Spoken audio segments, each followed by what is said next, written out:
Hey guys, how you doing?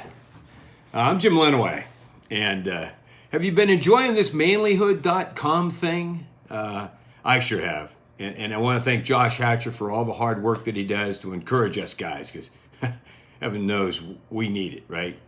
I have a question for you. Have you ever thought heaven's going to be boring?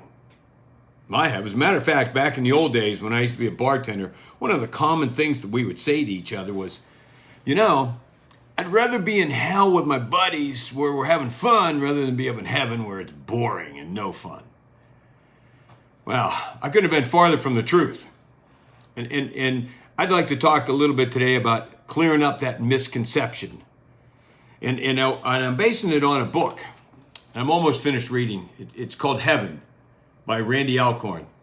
And phenomenal book. What I'd like to do is help you get excited about heaven, because while we're down here on earth, there's some tough times we go through, and we're working hard, and there's some pain and everything. And I want to relate it to a football player that's trying to get to the Super Bowl. Okay, football players. They're working out all the time. Even when they're in the game, they're getting hurt and bloodied and sore and bruised and everything like that.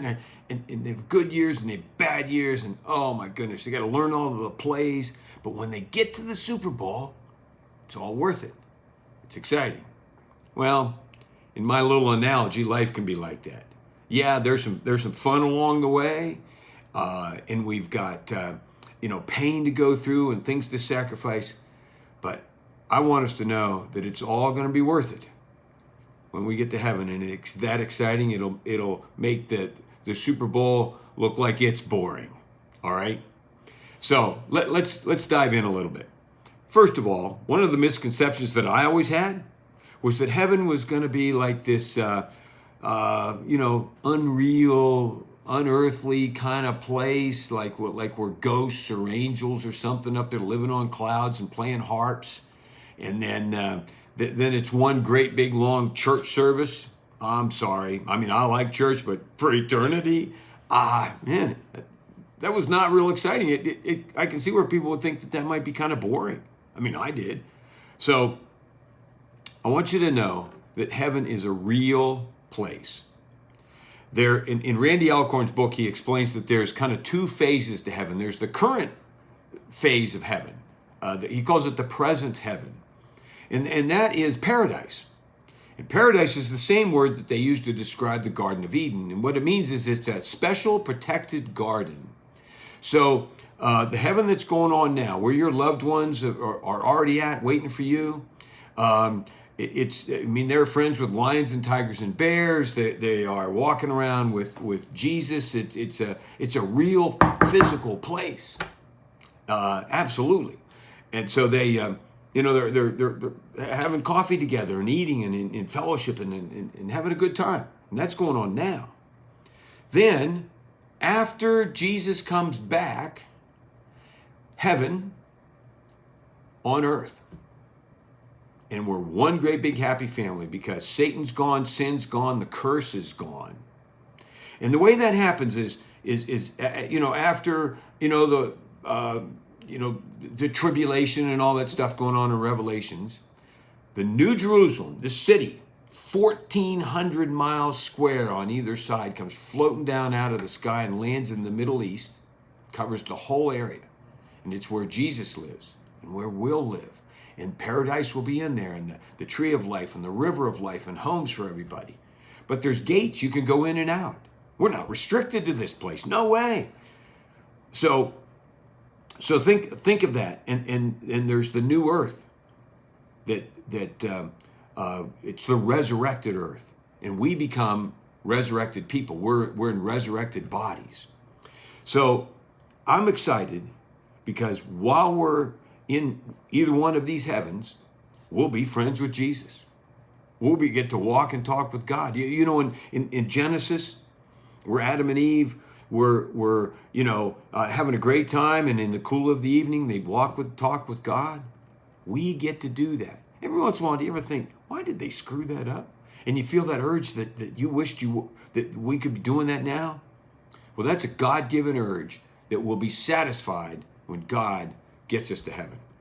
So number one thing I'm looking forward to is walking and talking with Jesus, sitting down and having a cup of coffee and laughing. I bet you he's funny. I really think so.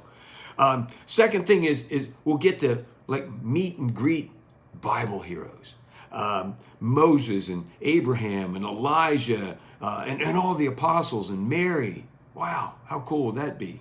And I'm also looking to sit down, maybe have an iced tea with Abraham Lincoln. Billions and billions of people that we'll get to meet and find out. Maybe there's somebody that you influenced and helped them get to heaven and you didn't even know it. And they come up, throw their arms around you and say, thank you, dude. Because of you, I'm here. Then third, and this is what really excited me in Randy Alcorn's book. There's a new earth and we get to explore it. Now we'll recognize mountains and rivers and valleys and all kinds of cool things like that. And I've had the privilege of being able to travel all over North America and down through the Caribbean.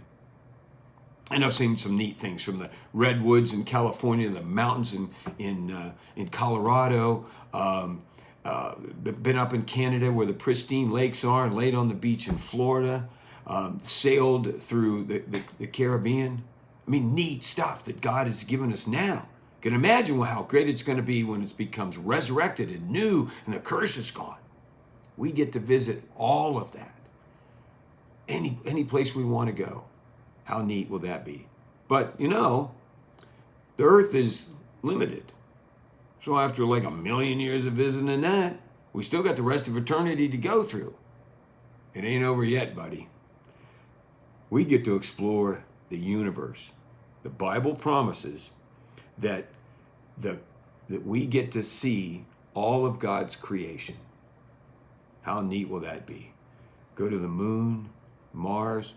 I mean, we don't know what the everything that's going to be out there, but it's an ever expanding universe, and God is eternal, and we get to see it all. I don't know how all that's going to happen. It doesn't matter. God's promising it, and He says it's going to happen for sure. I want to read a couple of things out of Randy Alcorn's book here, because he puts it so well. So I'd like for us to see just what it is that he's talking about. One of them says, we need to stop acting as if heaven were a myth, an impossible dream, a relentlessly dull meeting, or an unimportant distractions from real life. We need to see heaven for what it is, the realm we're made for it. If we do, we'll embrace it with contagious joy, excitement, and anticipation. All right, there's another one here I want you to hear. If we're experiencing invigorating stirrings of God's Spirit, trusting Him to fill our lives with divine appointments, experiencing the childlike delights of His gracious daily kindness, then we'll know that God is exciting and heaven is exhilarating. People who love God crave His companionship. To be in His presence will be the very opposite of boredom. Getting excited? Does this sound better than the Super Bowl? One last thing. Gifted astronomers and explorers may go from star system to star system, galaxy to galaxy, studying the wonders of God's creation. If we think life on the new earth will be boring, we just aren't getting it. If I'd have written this, I'd have said, we ain't getting it, dude. Take a closer look at God and His Word, and all thoughts that will be bored in His presence will vanish. So listen, guys, look, it's hard work out there. Let's get to the work that God's got you to do, and let's look forward to meeting each other in heaven. Amen. See you guys. Bye.